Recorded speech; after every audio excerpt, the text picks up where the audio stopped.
serve you, Lord, with all my heart and soul. Make me listen to your living word. Make me follow you with all my will and strength.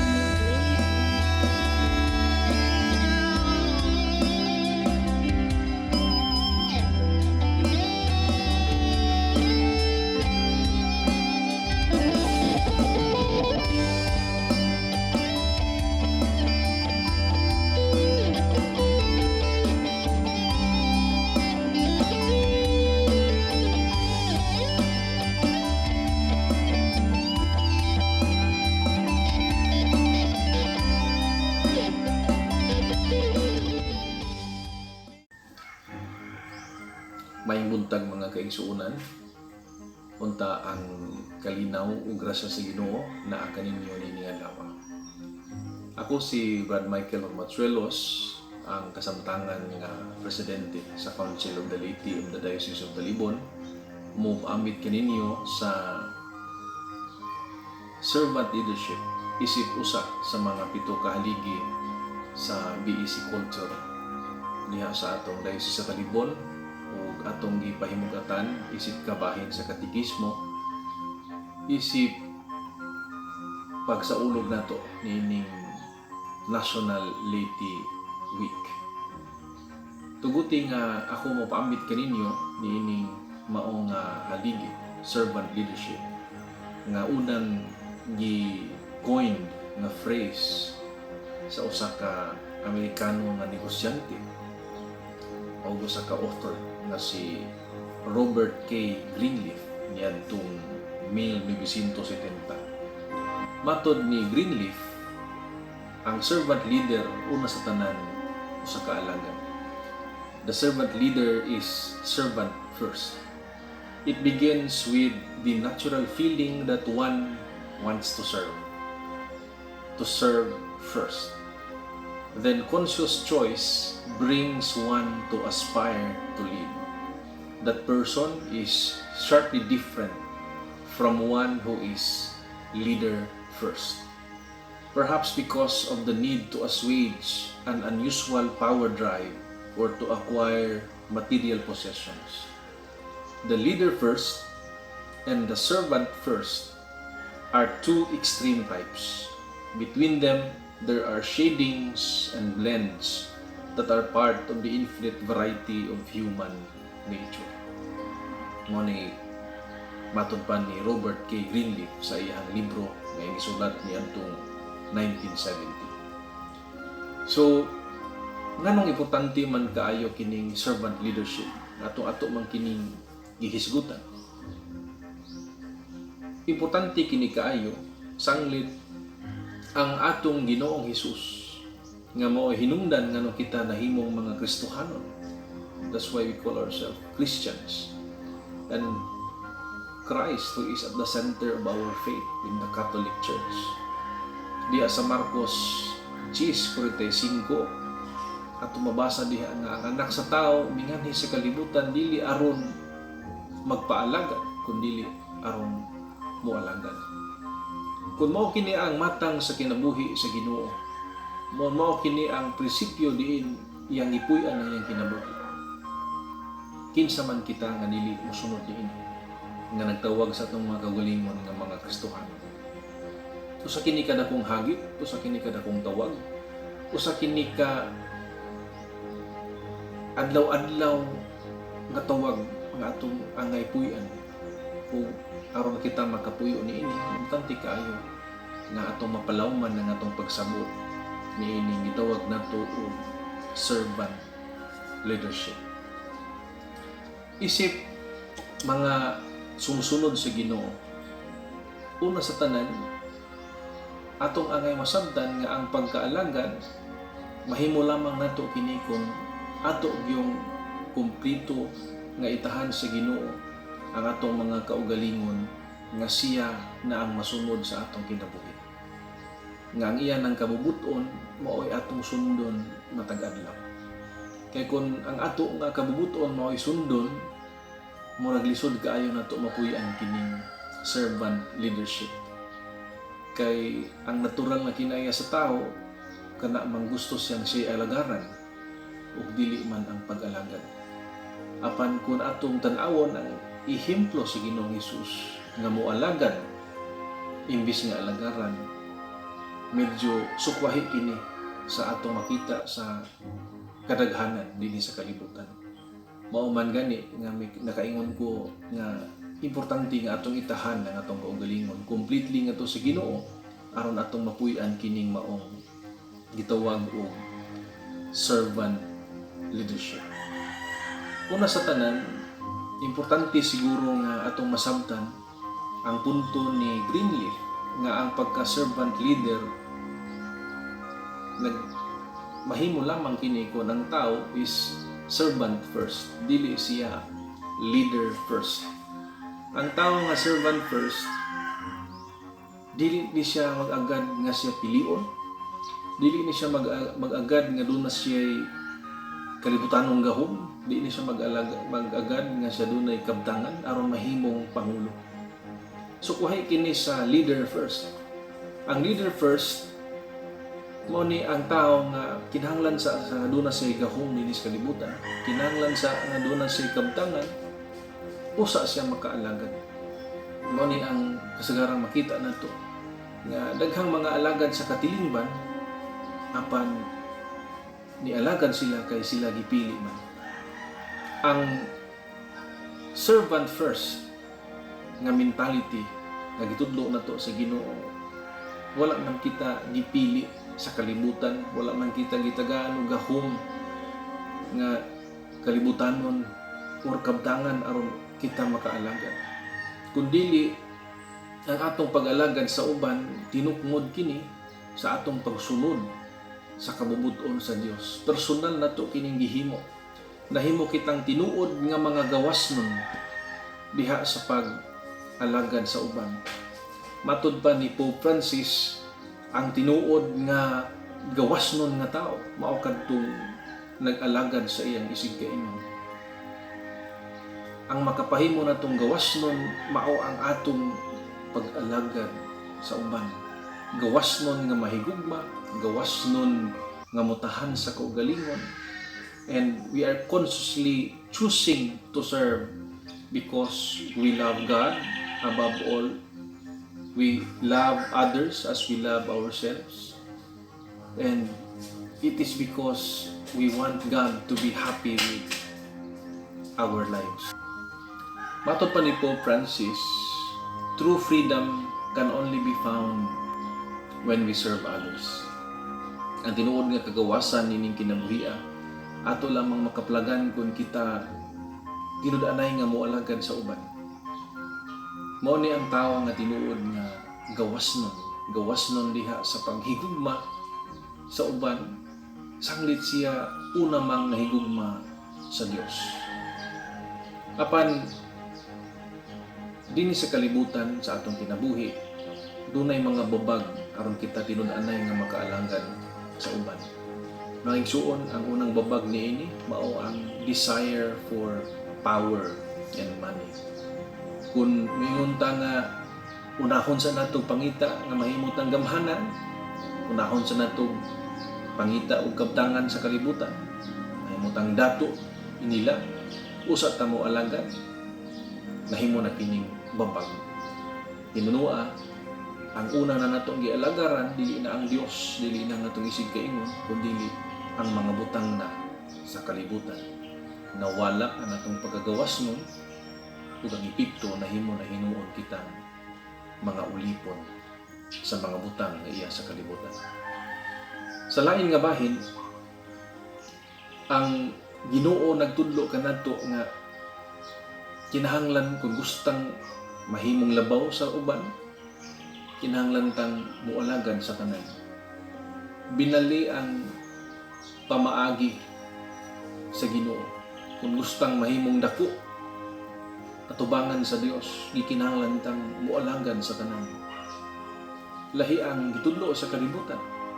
Kay kung gusto tang mahimong labaw sa tanan, kinahanglan kitay masunod, kitay magbuot, kitay alagaran.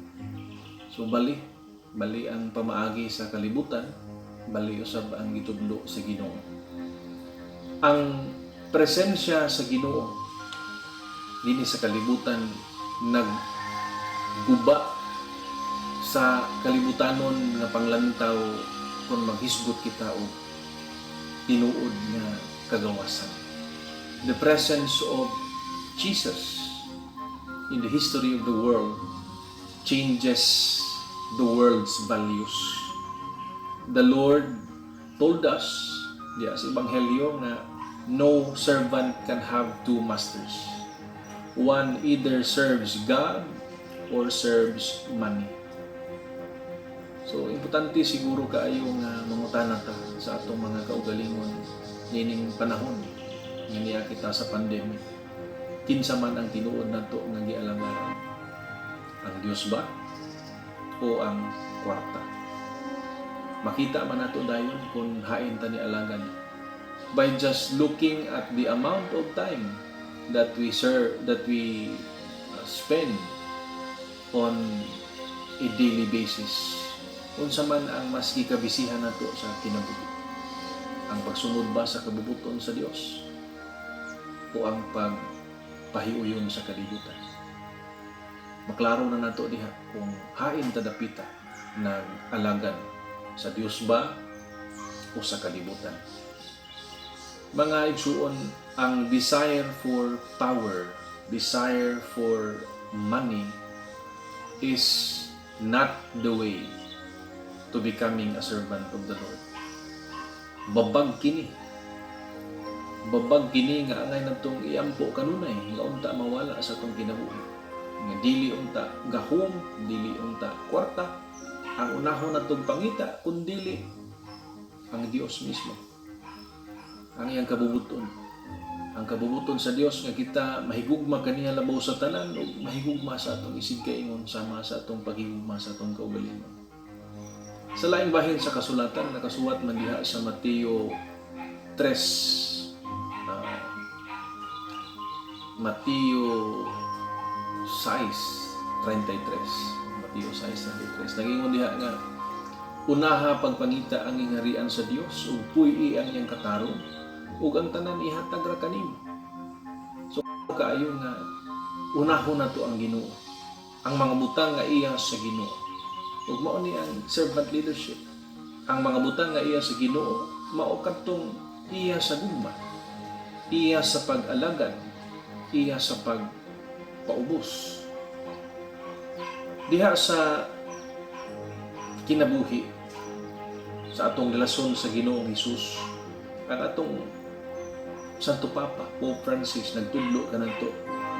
Usa sa mga wali nga iyang gihatag dito sa Vatican, niyon siya nga usa sa mga may tabo sa atong kinabuhi kundi ta magbantay mao kini atong pagkahudas nato sa Ginoo, ang paghimo nato nga treacherous or disloyal nato sa Ginoo. Mahitabo kini kung matag usa ka nato gusto nang mo serve si Ginoo apan wala nato completely gibiyaan ang kalibutan. Usa nato katiil na sa simbahan o sa mga butang nga Dios no, yang usa ka nato sa nato katiil na sa mga butang iya sa kalibutan. Mahimo kining babag sa atong pagsunod sa Ginoo.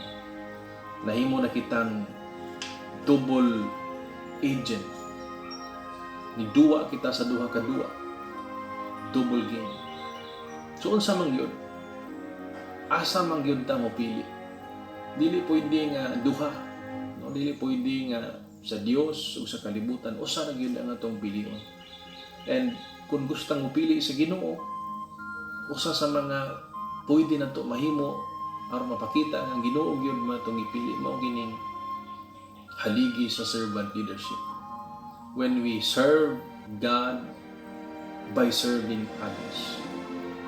Not serving God first, the thirst for power and money, these are all obstacles to true peace, matupad ni Pope Francis, causing us to live in the tension of worldly vanities. Kining mga kalibutanon nga mga butang maghatag hinuon og tensyon sa atong kinabuhi, mga kahingawa imbis kalinaw.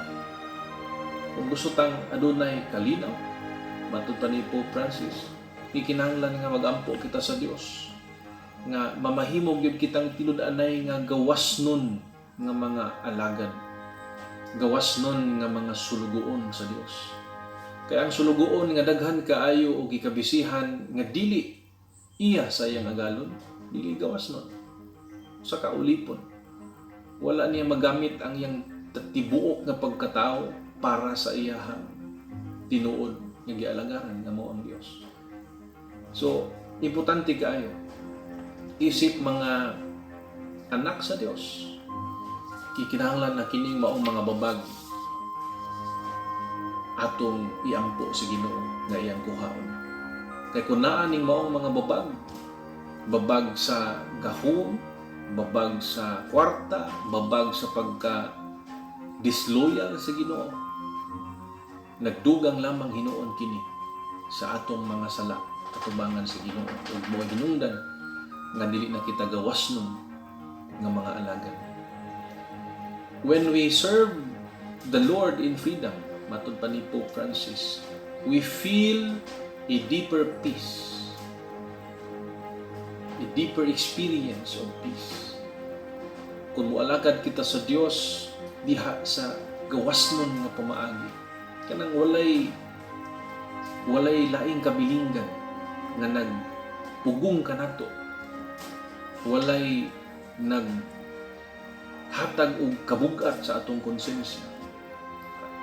Sa ingon niya nga paagi atong mas masinati ang tinuod nga kalinaw. O klaro madungog nato ang tingog sa Ginoo nga magaingon, dali duol kanako, buutan og maayo nga piniyalan. However, matud pa ni Pope Francis, dili na to pwede mahimo ning mga utanga nga kitara. Ang pagtangtang nining maong mga babag aron mahimo kitang mga maayong mga alagad sa Dios, maayong sulugoon, maayong piniyalan.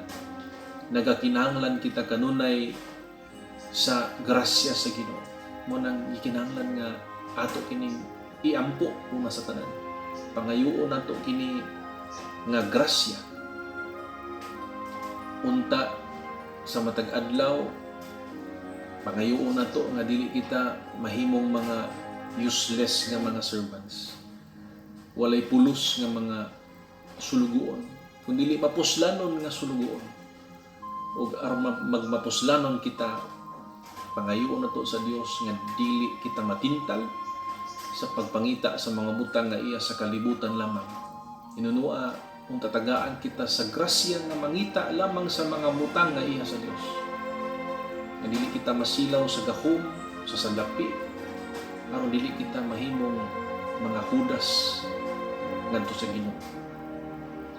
Magampo kita nga tagaan kita niining maong kalinaw aron makaalagad kita kaniya isip mga gawasnong mga anak hangtod sa katapusan sa atong kinabuhi, mga anak nga nag-alagad kaniya nga puno sa paghibuhi. Servant leadership. Nining panahon sa pandemya, kinahanglan ato kining puy-an una sa tanan diha sa atong tagsa-tagsa ka mga pamilya.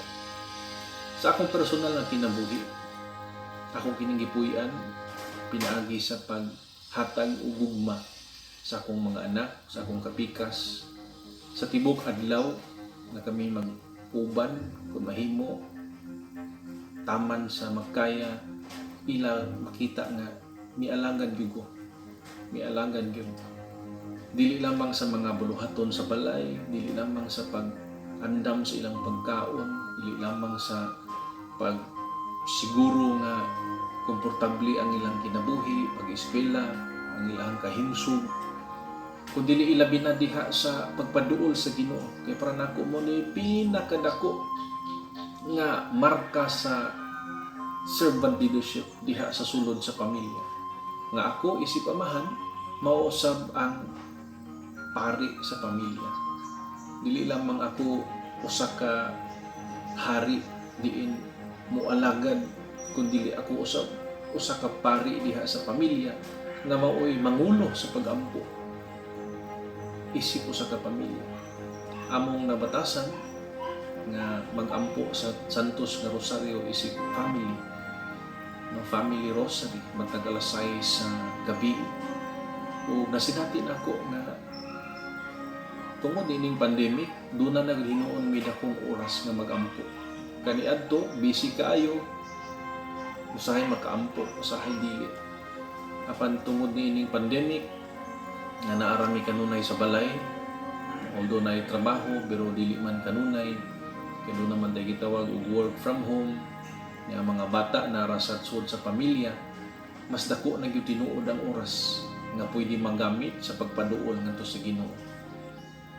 Ug mao ni ang akong gihimo isip amahan, isip kapikas nga dili lamang ako wala na nakupuy ang pag-alagad o pagkahari ni Kristo diha sa pamilya, kundi gipuy-an sa nako ang iyang pagkapari.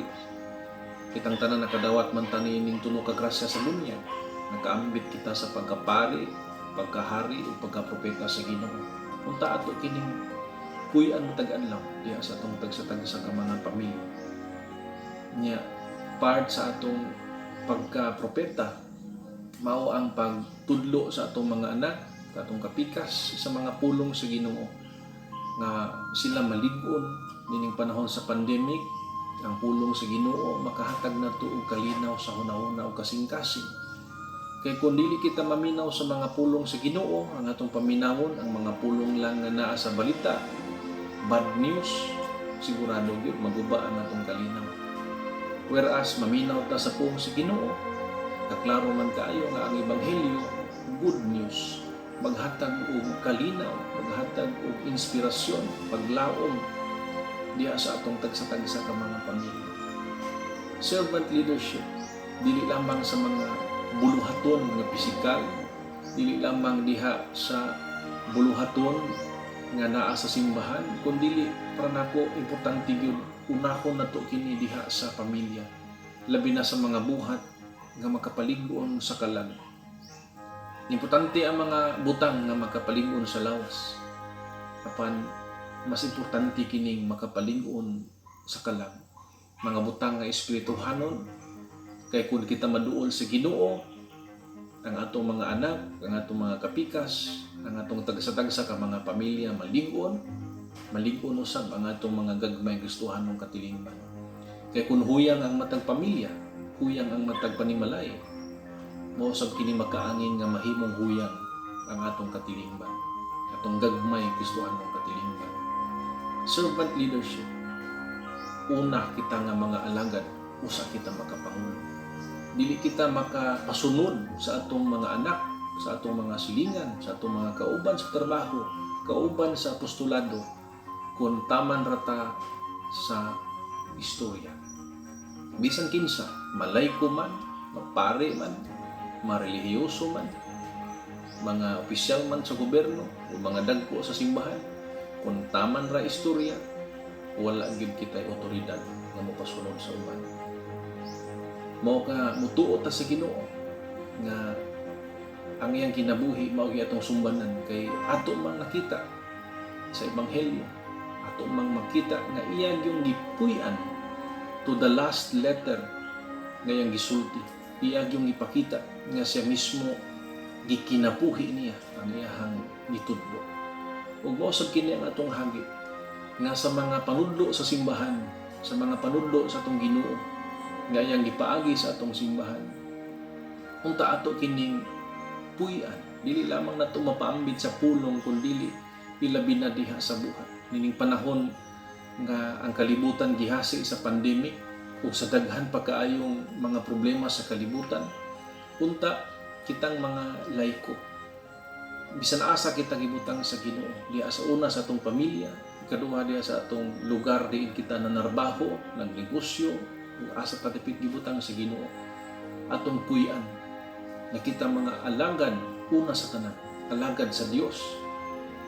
Ug diha sa atong pag-alagad sa Dios, nahimo kitang alagad sa uban. Sa ingon niini mahimo kitang dako atubangan sa Ginoo. Kung gusto kitang makapasunod sa uban, ato kining puyan, atong paligunon, o mahimo lamang kinato kini kung anaa ang grasya sa Ginoo.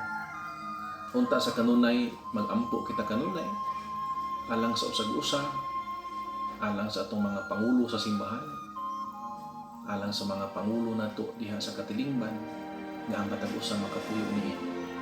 Servant leadership. Alagad una sa tanan. Mualagad una aron ligon ug siya sundon sa iyang pagpangulo. Malipayon nga pagsaulog sa National Laity Week ug unta ang kalinaw sa Dios magauban kanato ug magaampo kanato sa Ginoo. Daghang salamat sa inyong pagpapalad. Sa ngalan sa Ama ug sa Espiritu Santo.